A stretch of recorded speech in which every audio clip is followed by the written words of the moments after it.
Since Casa Bonita reopened, we've visited twice during the post-restoration era. Once during the summer when it was invitation only based on a waiting list, and now over Thanksgiving holidays via a reservation. According to the website, reservations are still required to attend the newly refurbished landmark. While one might view this as an inconvenience, you don't have to deal with the crazy, winding, never-ending line before you're seated. The food has definitely improved, while the establishment still maintains the fun atmosphere that you may remember from your youth. If you've been to Casa Bonita, much of your time will be spent trying to determine what's new versus what stayed the same. Oh, I remember that. Is that new? The cliff divers are still there. The show is less comedy skit oriented and more fun in Acapulco starring Elvis Presley.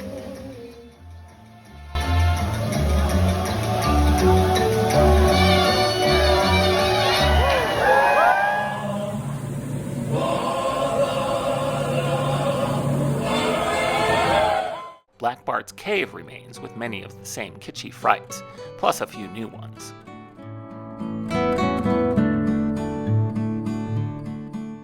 The game room is back, although my now teen and 20-something daughters were disappointed that the bug stomping game was no longer there.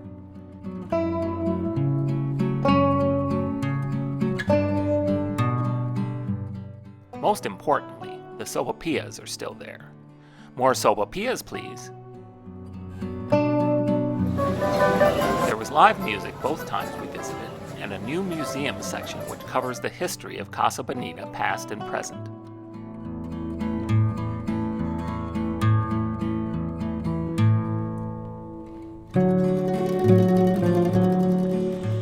Overall, they did a wonderful job with the restoration. Check it out, you'll have a blast!